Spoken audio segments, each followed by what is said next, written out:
Senhor Vice-Reitor da Universidade Católica, agradeço a deferência que teve ao vir aqui receber-me.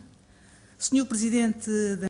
The Chairman of MEDEL, the Director from the School of Law, from the Faculty of the University Catholic of University of Lisbon, Chairman of MEDEL, Chairman of the Union of the Portuguese Judges, dear participants, allow me to greet particularly the prosecutor from Spain, Dolores Delgado, with whom I used to sit in the Council of Ministers of the European Union.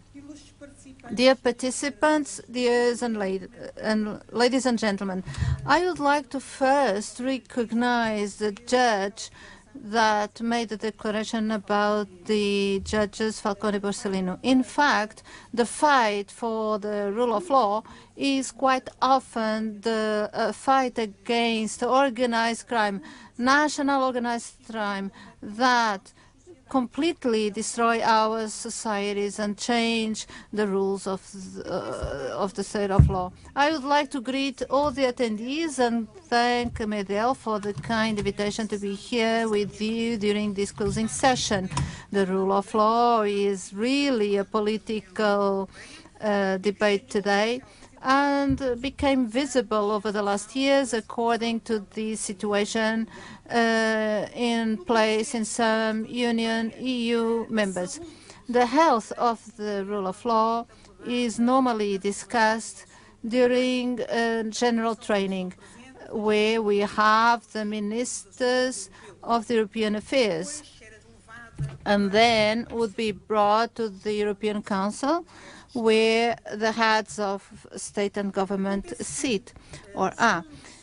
During the second half of 2020, during the Portuguese presidency, and by influence of the Commissioner de Arangues, for a Commissioner for the Justice, a Minister of Justice from Germany, at the time was the German presidency that was in place. At that time, there was a transfer of the discussion of this subject into training justice. Christine Lambert, the Minister of Defense today, the government that has just been elected, had a fundamental role. Obviously, the measures adopted and discussions we have had about general affairs, and particularly the existence of a report about the rule of law that described the situation of the several member states and the issues that were raised in these states regarding the independence of justice systems and prevention and fight against corruption would justify the transfer of this dossier, the discussion of this subject, into the Justice Council. As you know, you remember that Portugal had the presidency of the Council during the first half of 2021, integrating as well the subject, the rule of law, in its transversal priorities.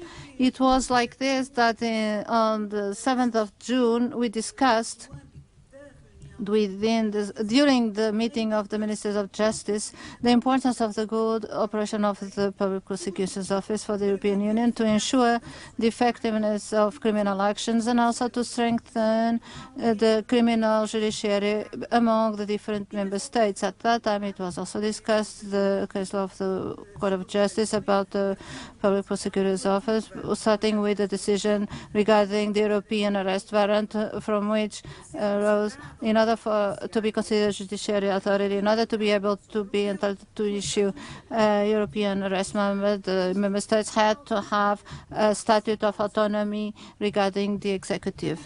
I would say that this problem is a problem that Portugal doesn't have.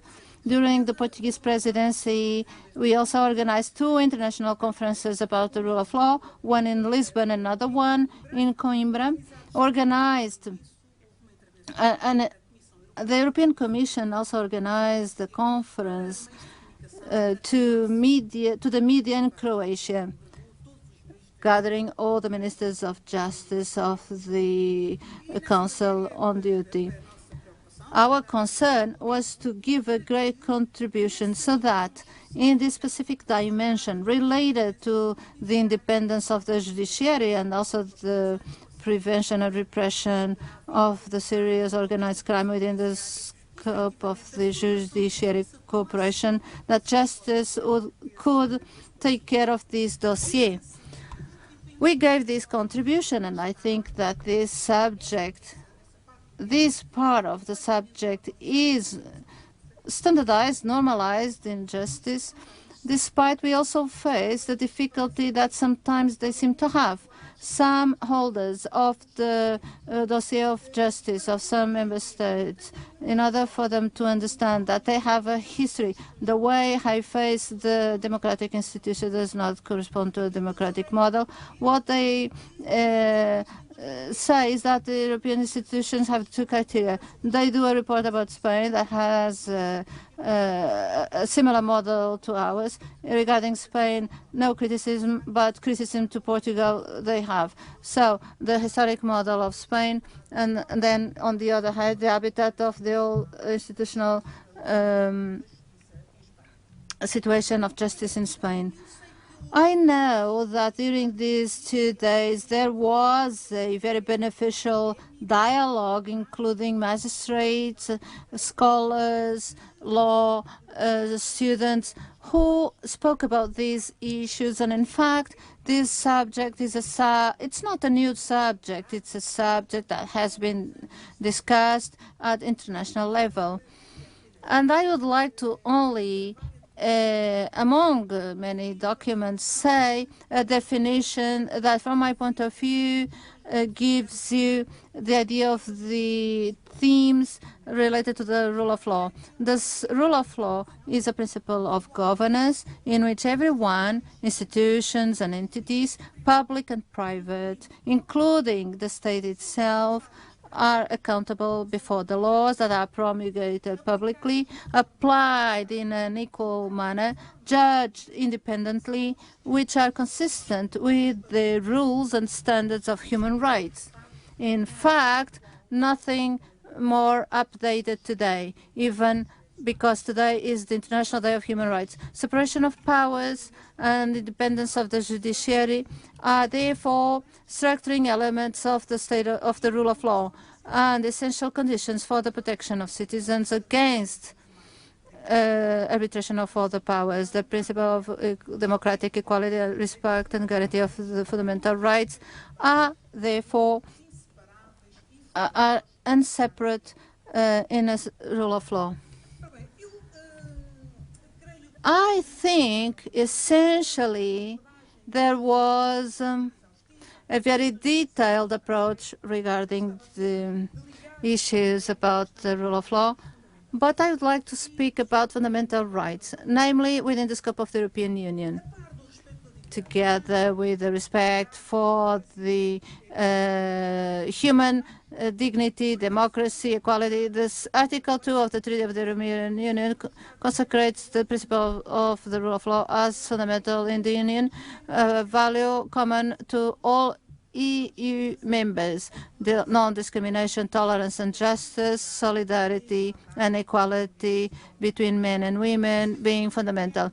As said in the beginning of the Charter of the Rights of the European Union, the government has the duty to preserve these values which are common to the member states. The truth is that the fundamental rights can only be ensured if an effective protection judiciary exists and if there is freedom of speech with independent media, accountable media, and an active civil society.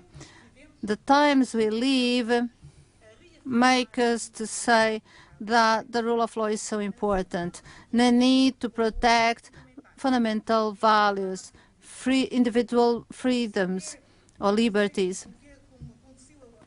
As happened very recently during the pandemic, showed us the relevance of the rule of law and the number of things associated with the aggravation of inequalities that the pandemic led, the number of the speeches that distributed hate and xenophobia related to issues of migration, minorities, criminality, and security show that more than ever today it's important to pay attention to the values of the state of the rule of law, and it's important to have strong and independent structures that will be able to put them into place.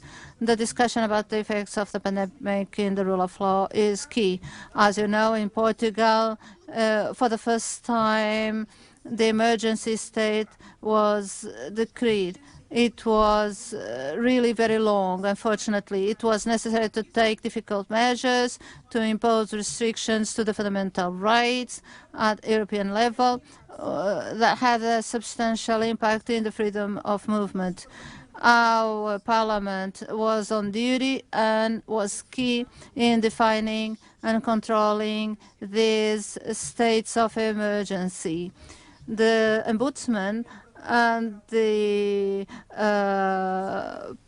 public prosecutor's office were on duty, always supporting democracy and fundamental rights. This requires responsibility and control. And courts also had, in the specific context, a key role in order to ensure the Constitution and fundamental rights. The protection of fundamental rights is clearly one of the most demanding evidence during the pandemic, and also one of the most critical concerns, both nationally and internationally.